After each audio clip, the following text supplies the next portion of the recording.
Bismillahirrahmanirrahim. Assalamualaikum warahmatullahi wabarakatuh.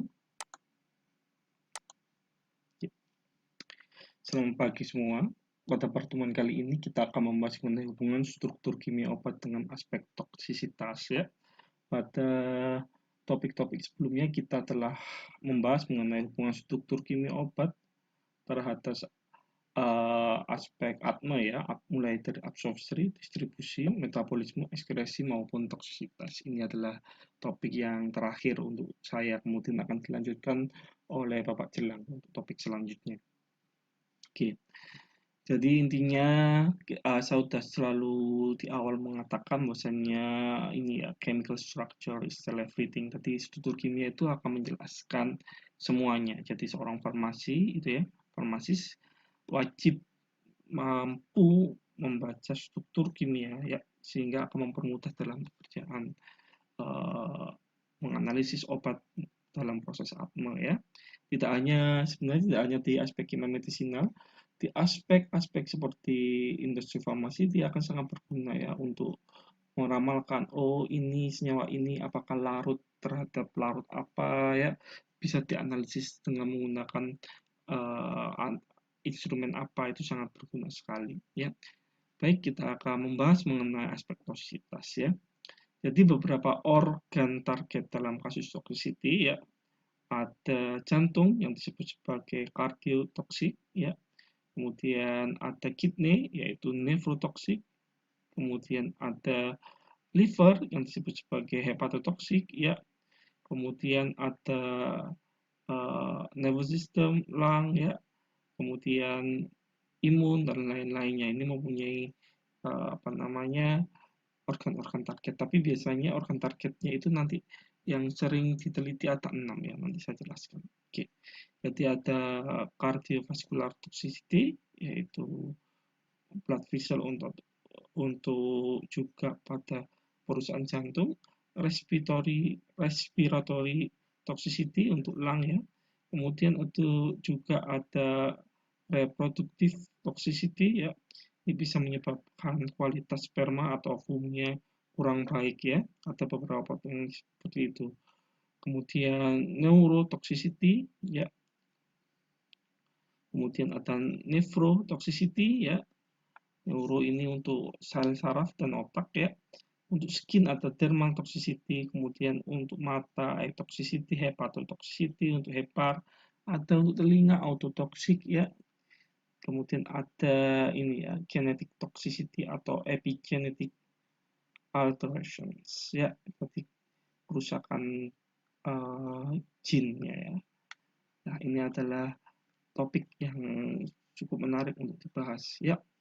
Untuk toksisitas tidak ada hubungan yang spesifik ya, struktur obat dengan toksisitas terhadap organ itu seperti apa. Jadi agak susah untuk diramalkan seperti apa, karena biasanya untuk kasus toksisitas itu kita memonitoring dengan jangka waktu yang lama ya. Jadi setelah obat masuk fase 3, fase 4 itu adalah ini ya, post marketing surveillance, yaitu dipantau terus sampai obat itu beredar dan selama digunakan oleh manusia pasti dipantau.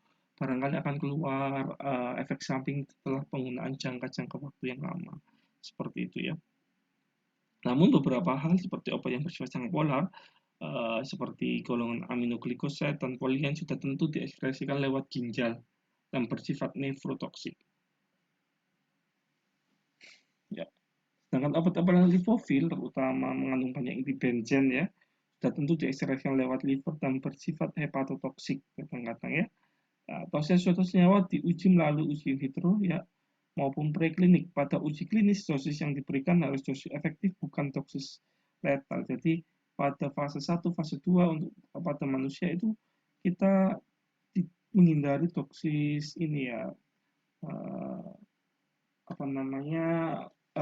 dosis toksiknya ya, sehingga kadang tidak akan nampak di situ, tapi kadang-kadang ada yang bisa nampak juga karena memang risk and benefitnya ya. Kita ingin obat ini ternyata ada side effect yang muncul ya. Seperti contoh itu tahun 2010 ya, Pfizer mengeluarkan sildenafil ya. itu adalah obat penguat jantung sebenarnya. Dan efek sampingnya adalah dapat ini ya, ereksitas pada penis ya.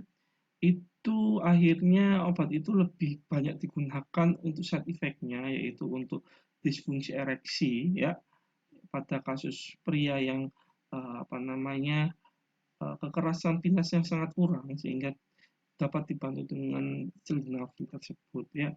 Itu otomatis yang seharusnya itu efek samping digunakan sebagai efek utama. Kadang kita juga menggunakan seperti CTM ya, efek sampingnya tidur, tapi kita menggunakan efek sampingnya sebagai efek utama untuk kita tidur dengan nyaman. Oke, untuk beberapa ini ya, untuk mengetahui obat tersebut toksik terhadap orang tertentu dengan melihat nilai selektif indeks pada culture cell yang diuji. Jadi nanti lihat nilai selektif indeksnya itu seperti apa, baru kita bisa menentukan oh ini toksik terhadap sel tertentu atau tidak ya. Kalau misalnya dia aman itu biasanya nilai selectivity index di atas 10 ya. Oke. Apa yang dimaksud dengan selective index? Selective index itu adalah rasio dari ini ya, toxic concentrations ya. Jadi intinya kalau kita rumuskan selective index itu yaitu tidak untuk sel kanker ya, ini semua aktivitas ya. IC50 untuk sel normal sel dibagi dengan IC50 apa namanya ini untuk efektivitasnya ya, tergantung seperti apa. Nah, itu harus di atas dari 10. Kalau misalnya dikatakan toksik itu kurang dari 1 ya, sangat toksik itu. Ya. Jadi parameter in vitro ini misalnya ini kita tahu ya, ada IC50 itu adalah ini ya, nilai dari inhibitor concentration 50% ya, berapa ya. Semakin kecil semakin efektif suatu obat ya, untuk nilai IC50-nya itu semakin kecil semakin efektif ya. Nah, di sini adalah ada 6 common target of endobiolic toxicity. Pada liver biasanya kita menggunakan normal cell HepG2 ya. Bell 740 juga bisa. Untuk kidney biasanya Velvero atau HEC2 93 NTCK juga bisa. Untuk nerve ya, untuk mengetahui adanya neurotoxicity ya, itu kita menggunakan XF498 ya dan lain-lainnya ini ya. Untuk lung ya, respiratory toxicity kita menggunakan WI38 ya atau A549 ya. Kemudian skin ya, untuk dermatotoxicity ya. Ini ada sel-sel yang biasa standar digunakan normal selnya ya. Jadi kalau aman, dikatakan aman itu apabila sama dengan atau di atas 10. Kalau dia dikatakan moderate 10 sampai 3. Kalau toksik yaitu 1 sampai 2. Sangat-sangat toksik adalah 1 ya.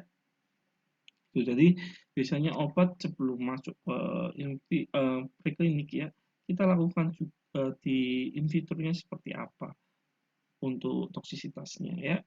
Jadi ini beberapa normal cell yang bisa kita gunakan dalam kasus ini ya, untuk menentukan selectivity index ya. Nah, ini contoh kasus COVID ya, remdesivir dan chloroquine untuk menghambat novel coronavirus ya, yang dulu tahun 2020. Nah, ini kita lihat kalau gini chloroquine ya, AC ya, efektif konsentrasinya 1,13 ya, dengan sitotoksiknya adalah 100 ya. Sehingga selective indeksnya adalah 100 dibagi 1,13 ini menjadi 88,50, berarti sangat aman, katakanlah aman lah ya. Kalau ini ya lebih aman ya remdesivir daripada chloroquine dalam kasus ini, dan lebih efektif ya, nilai IC50 ya adalah lebih kecil 0,77. Kalau ini kan 1,13. Itu cara membacanya ya. Dan bisa dilihat kalau misalnya beberapa jurnal ada nilai selective index SI, kemudian ada yang lain, itu cara membacanya sama seperti itu ya. Oke, ini tidak saya jelaskan lanjut ya karena sudah pernah saya jelaskan. Oke, ini ada beberapa sel kanker, kemudian ininya diuji seperti apa ya. Nah, Ini untuk pengujian sitotoksik menemukan selective index itu pertama monoculture yang seperti yang tadi ya, bisa menggunakan sel Vero untuk kidney ya, itu toksik atau enggak. Kalau toksik maka di-reject, nggak diteliti lagi. Ya, kalau oke, aman, maka kita lakukan co-culture. Ini adalah simulasi pada suatu ini ya, apa namanya, misalnya hepatic metabolism of cell-cell interaction. Kalau misalnya dia sangat toksik maka di-reject, kita nggak masuk lanjut ke tahap selanjutnya. Kalau oke, baik ya, maka ke organotype. Ya, organotype ya, ini kita membuat suatu simulasi jaringan yang mirip terhadap kalau sel itu kan masih ini ya, kalau jaringan kan kumpulan dari beberapa sel. Itu nanti kita buat seperti apa ya. Jadi mendekati sedemikian rupa, misalnya sel otot jantung, kardiotoksik seperti apa, itu bisa bisa teliti. Kalau aman maka kita lanjut ya, lanjut pada tahap animal model ya. Kalau misalnya oke, ya ini untuk melakukan lethal dose di sini ya. Karena lethal dose itu jangan sampai dilakukan di dosis manusia, bisa subjeknya 50 mati ya. Jadi untuk di hewan dulu kita tahu nanti berapa letalnya sehingga kita akan bisa menarik efektif dose ya.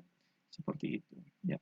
Kemudian struktur kimia obat yang berpotensi untuk hepatotoksik ya, kita akan bahas obat-obat yang tadi sangat lipofil terutama mengandung banyak inti benzen ya, sudah tentu diekstraksikan lewat liver ya, di metabolisme lewat liver dan bersifat hepatotoksik.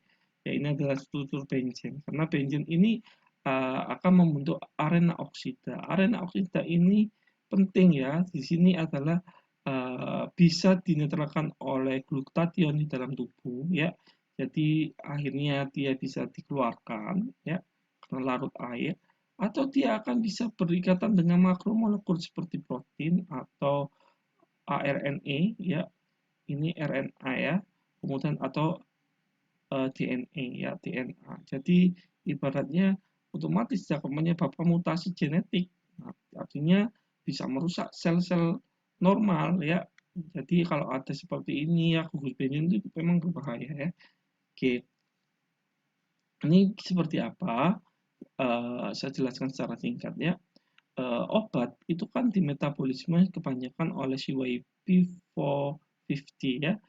Nah, oke, kemudian terbentuk suatu metabolit. Metabolisme ini biasanya akan diinikan oleh GSH, suatu glutathione di dalam tubuh yang nanti akan ini ya, apa namanya, bisa ditangkap oleh ROS scavenger ya. Ini adalah sistem pertahanan antioksidan tubuh, di detox, dikeluarkan ya, seperti itu.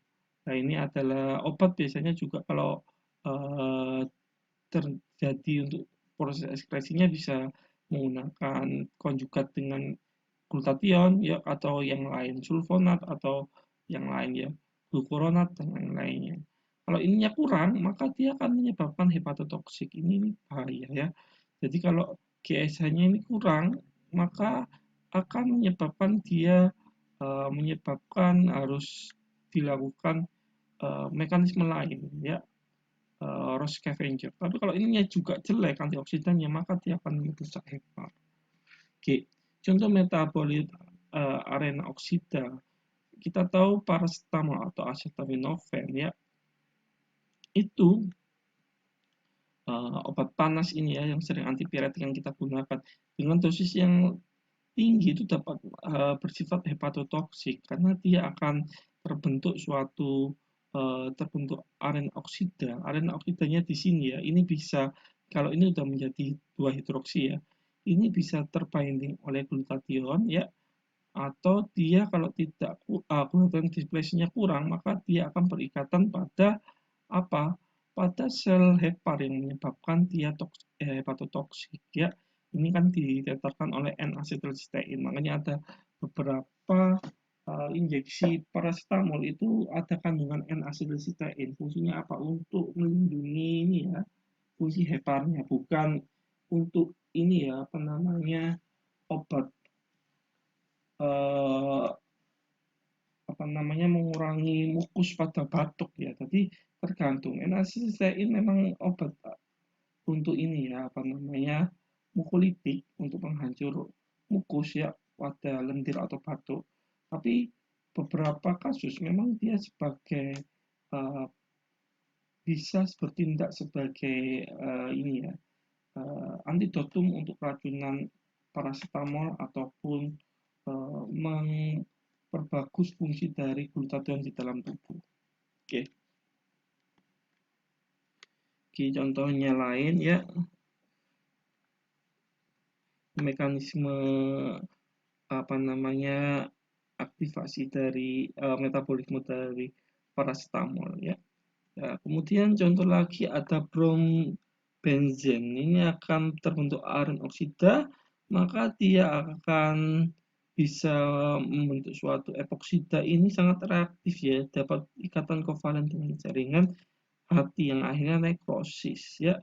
Nah, seperti itu. Tapi kalau glutathionnya bagus, maka dinetralkan nih, diikat sama glutathione kemudian dibuang ya. Nah, ini adalah benzoalfaviren ya, naftalen, benzoalfaviren ini terdapat di rokok atau ini ya residu-residu dari pembakaran PAH ya, polisiklik hidrokarbon. Makanya kadang-kadang kita tidak menyarankan makanan yang dibakar itu karena ada polisiklik hidrokarbon yang dapat merusak hepar ya. Nah, ini akan membentukkan banyak benzen ya, maka akan terbentuk RNA oksida atau suatu epoksida. Nah, ini akan terbentuk transdiol. Kemudian dinetralkan lagi untuk ini ya. Nah, ini bisa berikatan sama suatu basa purin pada DNA atau RNA yang menyebabkan dia rusak ya, rusaknya bermutasi sehingga bisa mengalami nekrosis ya. Oke. Oke, jenis-jenis lain seperti kita alfa toksin B ya, ini ada suatu meskipun ini bukan suatu benzen, tapi dia mempunyai suatu cincin aromatis ya alken yang di sini akan membentuk epoksida yang bisa berikatan pada basa purin di liver ya, menyebabkan hepatotoksik.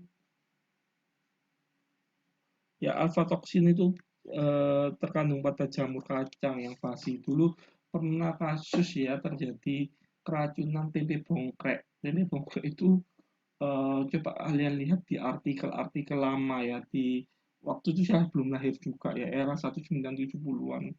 Saya pernah baca itu waktu pelajaran bahasa Indonesia disuruh membaca cepat itu. Jadi adanya kasus tempe bongkrek itu di waktu dulu katakan adalah adanya memedi atau setan ya. Kalau zaman dulu masih percaya hal-hal kayak gitu ya.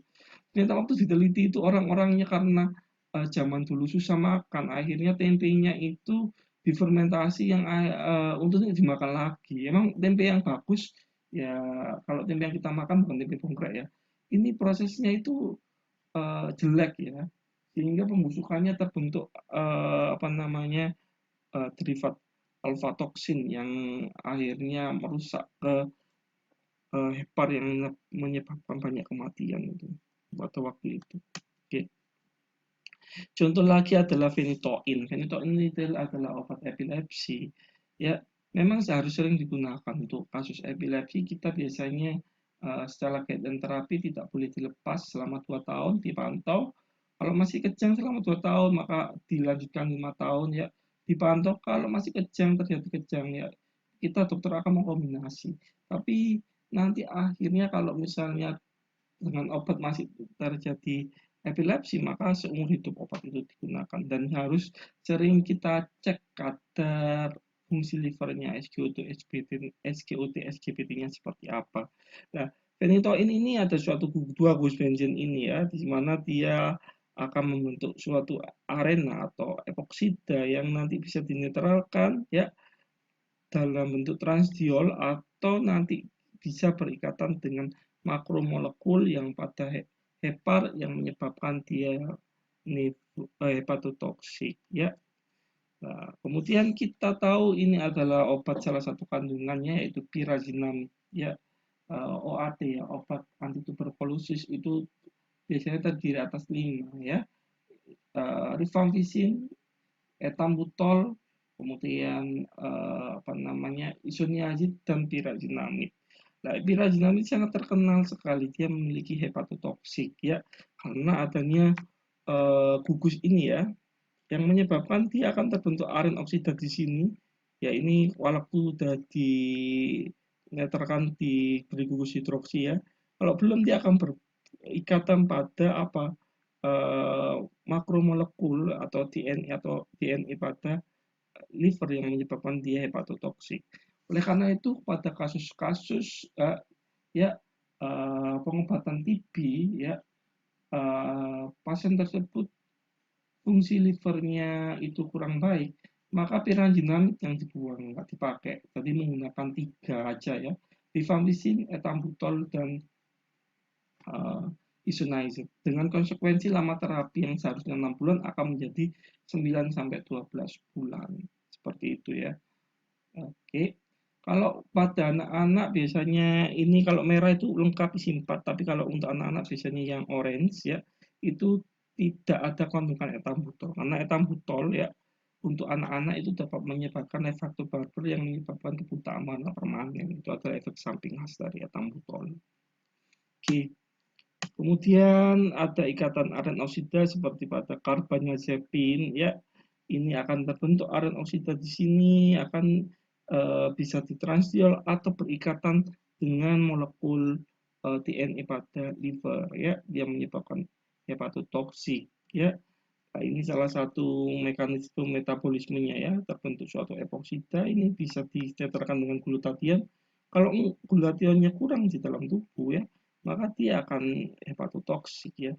Carbamazepin salah satu obat untuk antikonvulsan ya, anti kejang epilepsi. Oke.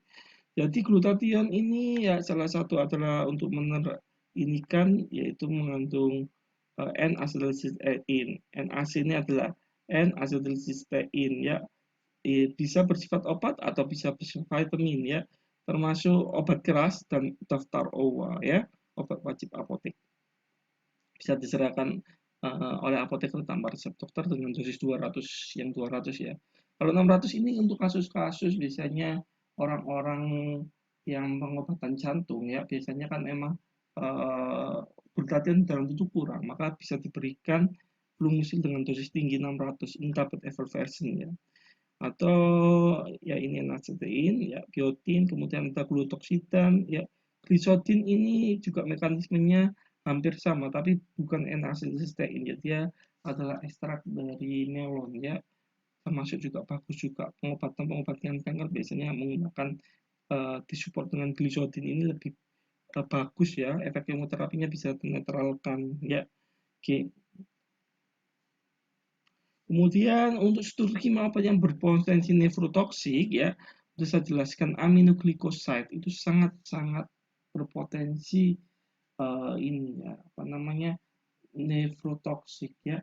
Kalau menggunakan GIT dia tidak akan pernah diserap, dia akan hanya lewat GIT saja. Tapi kalau untuk injection ya, maka dia dipaksa untuk masuk pada uh, bloodstream ya, pembuluh darah ya, aluran darah, maka dia akan langsung diekspresikan lewat ginjal.